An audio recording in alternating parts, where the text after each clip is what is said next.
بات یہ ناظرین کہ 6 صدی ہجری یعنی 12ویں صدی عیسوی اپنے اختتام پر ہے. جہاں عسکری میدان اپنی جگہ سجائے ہوئے ہیں، وہیں پہ روحانی میدان کے شہسوار عظیم صوفیہ کرام دلوں میں بسے ہوئے ہیں.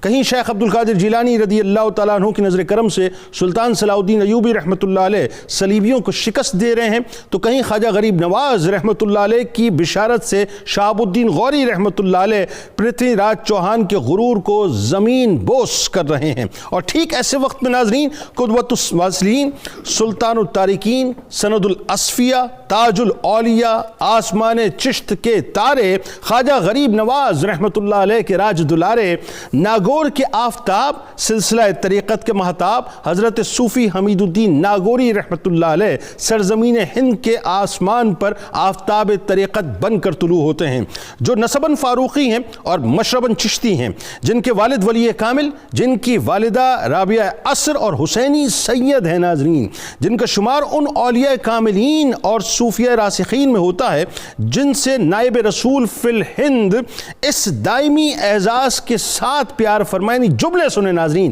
کہ خواجہ خواجگان حضرت خواجہ معین الدین چشتی رحمۃ اللہ علیہ آپ کے لیے کیا فرماتے ہیں کہ اس اعزاز کے ساتھ آپ سے پیار فرمائیں کہ معین الدین اور حمید الدین کی اولاد ایک ہے. سلطان التارکین کی سند اپنے دست مبارک میں تھامے ہوئے آپ رحمۃ اللہ علیہ اپنے وقت کے ایک بلند پایا عابد و زاہد اور تارک الدنیا بزرگ تھے.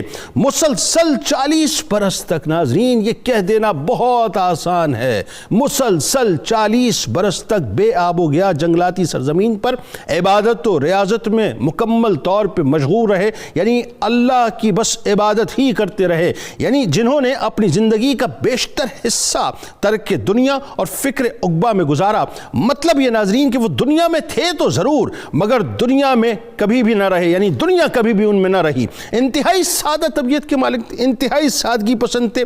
اپنی کمال سادگی اور اپنے اخلاق و کردار کی بدولت اس وقت محبوب خلائق تھے اور آج بھی محور خلائق ہیں. یعنی آپ رحمت اللہ علیہ کے حسن اخلاق کا یہ عالم تھا ناظرین کہ ہر ایک آپ سے متاثر تھا اور آپ سے عقیدت و محبت رکھتا تھا. جو صرف انسانوں ہی سے محبت نہیں کرتے تھے ناظرین، بلکہ جانوروں سے بھی بے حد نرمی سے، بے حد رحم دلی سے، بے حد شفقت سے پیش آیا کرتے تھے اور انتہائی محبت کا معاملہ فرمایا کرتے تھے. آپ رحمت اللہ علیہ انتہائی صلح پسند تھے اور باہمی امن و آشتی کا درس دیتے تھے. چونکہ صوفی حمید الدین ناگوری رحمت اللہ علیہ نے حضرت خواجہ خواجگان خواجہ معین الدین چشتی رحمت اللہ علیہ کا جام محبت پی رکھا تھا، لہٰذا اسی میٹھے رنگ میں اپنے آپ کو رنگ کر اتحاد، امن، محبت اور بین المذاہب ہم آہنگی کے آپ علم بردار تھے. یہ جو انٹرفیتھ ہارمنی کا تصور ہے نا ناظرین، یہ بنیادی طور پر صوفیہ کرام کی بارگاہ میں نظر آتا ہے کہ وہ اپنے دامن کے اندر سبھی کو سمیٹ لیا کرتے ہیں کہ جو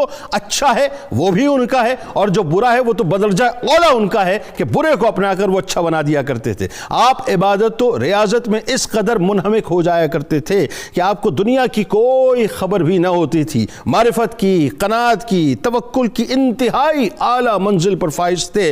چشتی رنگ کا فخر بن کر اس فاروقی یعنی وقار فاروقی کے ساتھ آپ کے اندر نظر آتا کہ تہبند میں پیوند ہے اور حکمران وقت مال و دولت اور زمینوں کی زمینیں خدمت میں پیش کرنا چاہتے. اور آپ رحمت اللہ علیہ کا جام یعنی عالم یہ تھا ناظرین کہ آپ بنیادی طور پر قناعت کا جامہ پہنے اپنے رب سے ہی لو لگاتے. شیخ الاسلام بہاؤالدین زکریا ملتانی رحمت اللہ علیہ سونا اور جواہر ہدیہ فرماتے تو آپ رحمت اللہ علیہ اسے بھی خلق کی جانب ہی لوٹاتے.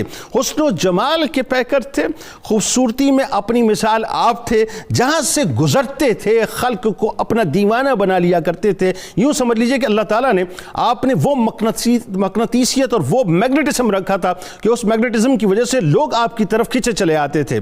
عالم یہ تھا ناظرین کہ آپ رحمت اللہ علیہ نے ظاہری و باطنی علوم میں حد درجہ کمال حاصل کیا. ایک لمبی مدت تک ریاضت و مجاہدے میں رہے، تصوف و معرفت کے راز ہائے سربستہ کا مشاہدہ کیا، عشق الہی سے اپنے سینے کو ایسا منور کیا صاحب، ایسا منور کیا کہ فنا فی اللہ کی منزل پر فائز ہو گئے تھے. علمی مقام ایسا ناظرین کہ اپنے وقت کے ایک عالی مرتبت اور بلند نظیر کثیر اللسان عالم تھے، یعنی انہیں عربی، فارسی اور ہندی تینوں زبانوں پر مکمل طور پہ عبور حاصل تھا. آپ کو مطالعے کا بے حد شوق تھا، بے حد ذوق تھا. قرآن پاک کی مختلف تفاسیر تفاسیر اور مستند مشائخ کی تحریر کردہ حدیث کی بلند پایہ کتابیں آپ کے زیر مطالعہ رہتی تھیں۔ آپ رحمۃ اللہ علیہ خود بھی کئی معتبر اور مستند کتابوں کے مصنف تھے۔